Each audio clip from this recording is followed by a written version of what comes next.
যত পুজো এগিয়ে আসছে তত কিন্তু আবহাওয়ার খবর দেওয়া সবথেকে কঠিন হয়ে দাঁড়াচ্ছে। কারণ আবহাওয়া এত তাড়াতাড়ি পরিবর্তন হচ্ছে, যেটা কিন্তু এখন রাত্রেবেলায় যেটা বলছি, সকালবেলা উঠে দেখছি যাহ!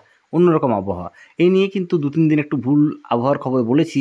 চলুন শুরু করি। এই যে এখন আবহাওয়ার খবর বলছি, তখনও কিন্তু আমাদের চারিপাশে বৃষ্টি হচ্ছে, তার সঙ্গে বজ্রবিদ্যুৎ সহ বৃষ্টি। জানি না কাল কী হবে? চলুন শুরু করি। আগামীকাল অর্থাৎ দ্বিতীয়ার দিন কেমন থাকবে আমাদের পার্শ্ববর্তী এলাকার আবহাওয়া? দেখতে, দেখতে পুজো প্রায় দোরগোড়ায়। কলকাতা সংলগ্ন এলাকায় পুজো যেমন শুরু হয়েছে, গ্রাম বাংলায় এখনও পুজো শুরু হতে ৩-৪ দিন। চলুন শুরু করি আগামীকাল কলকাতা সংলগ্ন এলাকায় কেমন থাকবে আমাদের পার্শ্ববর্তী এলাকার আবহাওয়া। কলকাতা সংলগ্ন এলাকাতে কিন্তু কালকে প্রায় সারাটা দিনই বৃষ্টির সম্ভাবনা আছে, তবে একটানা বৃষ্টির সম্ভাবনা নেই। সকালের দিক থেকে আকাশ থাকবে একদম মেঘলা। সকালের দিকে কোথাও কোথাও ঝিরিঝিরি বৃষ্টির সম্ভাবনা আছে। বেলা বাড়লে আকাশ কিছুটা পরিষ্কার হবে, রোদ ওঠার সম্ভাবনা নেই কলকাতা সংলগ্ন এলাকায়। কিছুটা পরিষ্কার হবে, মেঘলা কিন্তু থাকবে সারাটা দিন। আবারও কিন্তু দুপুরের পর থেকে সন্ধ্যের মধ্যে কিন্তু বৃষ্টির সম্ভাবনা তৈরি হবে কলকাতা, হাওড়া, হুগলি এসব অঞ্চলে। এরপর চলুন শুরু করি বাকি জেলাগুলোতে কী হতে চলেছে কালকে।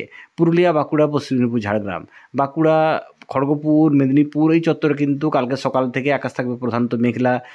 সকালের দিকে কিছুটা রোদ ওঠার সম্ভাবনা থাকতে পারে হালকা। বেলা বাড়ার সঙ্গে সঙ্গে আকাশ থাকবে মেঘলা এবং বিকেলের দিক থেকে সন্ধ্যের মধ্যে বা রাত্রের মধ্যে কিন্তু বজ্রবিদ্যুৎ সহ বৃষ্টির সম্ভাবনা আছে। ভারী বৃষ্টির সম্ভাবনা হয়তো নেই, কিন্তু বিক্ষিপ্তভাবে বৃষ্টির সম্ভাবনা কিন্তু তৈরি হবে কালকে বিকেলের দিকে। পুরুলিয়া, পশ্চিম মেদিনীপুর, ঝাড়গ্রাম, খড়গপুর এইসব চত্বরে।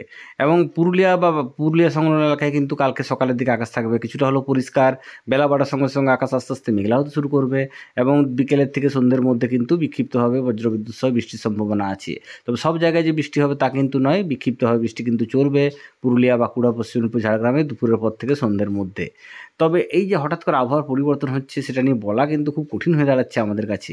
যদি একটাই খবর, গরম কিন্তু কমার সম্ভাবনা আপাতত নেই এবং পুজো যত এগিয়ে আসছে তত কিন্তু বঙ্গোপসাগরে নিম্নচাপের সম্ভাবনা তৈরি হচ্ছে, যার প্রত্যক্ষ প্রভাব হয়তো আমাদের দক্ষিণবঙ্গের প্রভাব পড়ার সম্ভাবনা কম, অন্ধ্রপ্রদেশ বা উত্তরবঙ্গের দিকে প্রভাব পড়ার সম্ভাবনা বেশি। এবার চলুন শুরু করি। আমার এক বন্ধু বাসুদেব, সে মাঝে মধ্যে আবহাওয়ার খবর নিয়ে বলে। কালকে আমাকে জিজ্ঞাসা করেছে শনিবার দিন কী হতে চলেছে খড়গপুরের পার্শ্ববর্তী এলাকার আবহাওয়া। শনিবার দিন কিন্তু সারাটা দিনই প্রায় মেঘলা থাকবে, কখনো রোদ উঠবে, কখনো আবার মেঘলা হবে। বিকেলের দিকে কোথাও কোথাও বিক্ষিপ্তভাবে বৃষ্টি হতে পারে, তবে ভারী বৃষ্টির কোনো সম্ভাবনা বিকেলের দিকে নেই। ফলে এটুকু চিন্তা করার দরকার নেই বন্ধু। কালকে কিন্তু শনিবার কিন্তু আবহাওয়া মোটামুটি পরিষ্কার থাকবে, কিছুক্ষণ মেঘলা হতে পারে, আবার পরক্ষণে কিন্তু বৃষ্টিও হতে পারে, তো ভারী বৃষ্টি নয়।